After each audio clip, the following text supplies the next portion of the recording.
Rasulullah SAW adalah guru kita. Sepakati dulu poin ini. Tidak ada guru bagi umat Islam, siapapun yang syahadat kecuali Nabi Muhammad SAW. Ini disepakati dulu. Semua dai dan ulama adalah pewaris beliau. Artinya harus mewariskan ilmu yang beliau ajarkan. Apa yang diajarkan itu yang disampaikan ke umat. Yang tidak diajarkan mereka larang agar dikerjakan. Kan begitu mestinya. Ini kaidahnya dulu. Masalah kasus ada orang imam pimpin doa setelah sholat. Jangan dibahas doanya. Doa adalah ibadah.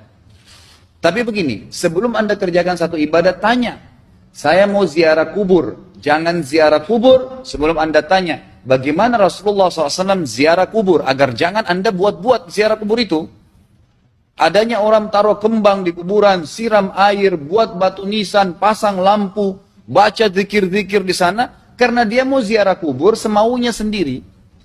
Tidak bisa. Anda Muslim, punya kiai, punya Rasulullah SAW. Suri toladan kita. Uswatun hasanah. Tanya Rasulullah ziarah kubur bagaimana? Rasulullah SAW dalam hadis Bukhari menziarahi kubur Baqi. Datang, memberikan salam, mendoakan mereka, pulang. Nggak ada lagi yang lain. Nggak pernah Nabi SAW bawa kembang, siram kuburan karena sudah kering. Padahal Madinah panas 50 derajat, pecah-pecah tanahnya. Ada istilah di Indonesia kalau tanahnya pecah, kesian lagi diazab di bawah, kasih air. Kasih kembang biar wangi, biar ditaruh kembang yang paling mahal. Kalau memang dia ahli maksiat tetap disiksa di bawah gitu kan. Jadi nggak bisa itu patokannya. Mau sholat, jangan pernah sholat dulu. Tanya Rasulullah sholat bagaimana, belajar 5 menit bisa. Oh rukunya begini, sujudnya begini, sama. Baru Allah terima. Tujuan Nabi SAW diutus untuk apa? Untuk dicontohi, diciplak hidupnya. Cara makannya, cara tidurnya, berpakaian, bahkan cara jalannya saja. Para sahabat contohnya, Nabi jalan begini. Bukankah ada hadis yang mengatakan sahabat berkata Rasulullah SAW kalau jalan seperti orang turun dari bukit. Mereka sampai membahasakan itu. Rasulullah pernah keluar kepada kami menyisir rambutnya dengan rapi ke arah sebelah kanan belakang. Ditunjukkan, gitu kan? Rasulullah SAW menyukai ini. Rasulullah SAW memakan dengan cara begini. Diajarkan kepada kita semua agar kita contohin. Yang jadi masalah bagi kita ini, kita selalu mau buat apa-apa yang tidak diperintahkan oleh Nabi SAW. Selalu alasannya baik. Sekarang kasus berdoa setelah sholat. Doa adalah ibadah, nggak ada masalah doa. Tapi kalau kita mau ikat antara sebuah ibadah dengan ibadah yang lain, tanya dulu. Rasulullah pernah ikat nggak? Pernah pertemukan nggak? Ziarah kubur dengan baca Quran. Ziarah kubur ibadah. Baca Quran ibadah. Pernah nggak Nabi baca Quran di kuburan? Itu tanya.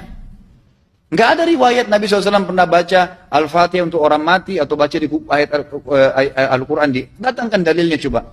Tidak ada satu hadis pun menjelaskan masalah itu. Lalu kenapa Anda buat? Oh karena saya mau buat ibadah. Baik ibadah yang Nabi ajarin. Salam, doain, selesai.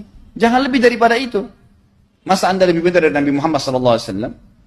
Habis sholat, memang paket yang Nabi tawarkan, yang beliau selalu kerjakan adalah zikir. Setelah sholat, dengan zikir sholat yang sudah masyhur, istighfar, kemudian baca Allahumma antas salam, sampai membaca ayat kursi, al-ikhlas, al-falaq, an-nas, baca subhanallah, alhamdulillah Allah akbar 33 kali sampai terakhir baca digenapkan la ilaha illallah wahdahu la syarika. Setelah itu semua hadis Nabi SAW menjelaskan setelah sholat Rasulullah SAW langsung berdiri. Memang beliau tidak pernah berdoa habis sholat waktu itu. Memang begitu. Bukan doanya yang jadi masalah, bukan. Karena Rasulullah tidak kerjakan, jadi kita tidak kerjakan. Saya tekankan dalam pengajian saya, kalau Anda punya hajat berdoa, berdoalah setelah sholat ba'diyah. Insya Allah aman. Karena sudah lepas dari paket yang Nabi tentukan. Selama Rasulullah SAW sudah mencontohkan dan memerintahkan sebuah perbuatan, ditentukan tempatnya, jumlahnya, waktunya, jangan pernah dilanggar. Habis sholat bacalah subhanallah 33, alhamdulillah 33, Allah Akbar 33. Jangan Anda bilang saya bisa baca 100. Loh, Rasulullah suruh 33 kok. Ditentukan, jangan lebih pintar. Nanti setelah sholat, jangan ikutkan dengan paket rangkaian sholat ini. Di luar waktu sholat Anda membaca 100, silahkan. Karena nggak ada penekanan di situ. Kalau ada penekanan waktu, tempat, dan jumlah, jangan dibantah. Anda pengikut Rasulullah atau bukan, gitu kan? Harus jadi jelas. Yang membuat umat ini di Indonesia juga jadi masalah sekarang, karena mau buat sendiri. Semaunya sendiri. Kenapa akhi, kenapa Pak Kiai, kenapa Habib, kenapa Ustadz, kenapa buat ini? Bukankah Rasulullah tidak mencontohkan? Oh nggak apa-apa, ini kan baik. Loh, kalau semua orang berkata seperti Anda, apa yang tertinggal dari agama kita? Kira-kira apa lagi yang tertinggal? Nggak ada kemurnian agama, karena semua orang mau buat semaunya. Gitu kan? Semaunya sendiri. Pindah rumah, baca berzanji. Apa itu berarti sejarah Nabi? Kenapa baca berzanji saudaraku? Rasulullah waktu pindah rumah pernah baca-baca gitu nggak? Nggak pernah. Kenapa dibuat? Anda Muslim bukan? Muslim. Ya saya harus ikuti. Kalau tidak akan terus ini Mengakar nih, Anda buat satu bid'ah sekarang, bid'ah itu lawannya sunnah. Anak Anda akan buat 10 bid'ah, cucunya akan buat 100 bid'ah, akan banyak bid'ah merakar di masyarakat, dan agama akan ditinggalkan. Kemurnian sunnah akan hilang, gitu kan? Ini bahaya. Ingat, Nabi SAW mengatakan kepada kita dengan hadis yang sangat jelas. Hadis sahih riwayat Imam Ahmad bunyinya begini. Semoga Allah merahmati umatku yang menukil dariku seperti apa yang aku ajarkan atau sebutkan. Sampai ulama hadis mengatakan Nabi ucapin habis sholat astagfirullah. Maka sahabat tidak ada berani menambah azim. Enggak ada sahabat yang bilang astagfirullah azim habis sholat, enggak ada. Astagfirullah saja karena Nabi ucapin itu. Mereka mengakui tidak lebih pintar daripada Nabi SAW. Kenapa kita harus tambah? Astagfirullahaladzim, wali walidayya, wali muslimin, panjang. Dari mana ini semua? Ditambah-tambah, diembel-embelin, kenapa? Akhirnya keluar dari ajaran Nabi Muhammad SAW. Ini masalah gitu kan? Kenapa harus dilakukan? Peringatan maulid Nabi sudah sering saya ingatkan. Anda tanya semua yang buat maulid. Kapan maulid itu sejarahnya ada? Semua buku sejarah menjelaskan tahun 230 Hijriah. Nabi meninggal tahun berapa? 11 Hijriah. Gitu kan? 11 Hijriah. Lalu kenapa harus ada dilakukan? Dan dari mana sejarahnya? Yang membuat pertama adalah orang-orang Syiah. Sejarahnya jelas dari Fatimiyah. Semua buku sejarah sepakat mengatakan bahwasanya maulid munculnya di zaman Fatimiyah. Dinasti Fatimiyah, orang-orang Syiah di Mesir. Gitu kan? Dan mereka punya 6 macam maulid yang sampai hari ini masih dikerjakan di Iran. Ada maulid Nabi SAW, Hasan, Husain, Ali, Fatimah, dan raja mereka. Sampai hari ini masih ada. Kenapa orang-orang waktu baca maulid, baca salawat sambil berdiri pegang tangannya taruh di dada? Karena keyakinan orang Syiah, ruhnya Nabi SAW sedang lewat. Anda tahu nggak itu? Banyak orang kita buat tidak tahu. Yang penting bahasa Arab ikut saja. Gitu kan? Tidak bisa. Nabi SAW tidak pernah rayakan. Pernah ada yang bilang sama saya, Ustaz, kan Nabi SAW pernah bilang, waktu ditanya tentang puasa Senin, beliau mengatakan hari itulah aku dilahirkan. Terus kenapa? Berarti boleh merayakan ulang tahun hari Senin, gitu kan? Tidak. Nabi SAW cuma menginformasikan bahwasanya beliau lahir di hari Senin. Dan beliau tidak pernah ngumpulin sahabat untuk baca bersama-sama, merayakan hari raya. Beliau tidak pernah. Kalau itu benar, Nabi nggak bakal tinggalkan kok. Ibnu Katsir rahimahullah, garis bawahi poin ini. Ibnu Katsir rahimahullah, dalam tafsir beliau, tafsir Quran Azim. Dan subhanallah Ibnu Katsir ini, kata ulama, hampir semua kalangan golongan itu banyak memakai madhab, banyak memakai buku beliau. Walaupun berbeda dari sisi pemahaman yang lain. Tapi tafsirnya kebanyakan kembali ke tafsir beliau. Beliau mengatakan tafsir surah Al-Ma'idah ayat 3 yang bunyinya A'udzubillahi minasyaitonirrajim. Al-yawma akmaltu lakum dinakum. Hari ini saya sempurnakan agama kalian, kata Allah. Ya. Wa atmamtu alaikum nikmati. Saya sempurnakan nikmatku pada kalian. Artinya tidak butuh yang lain. Wa raditu lakumul Islam madina.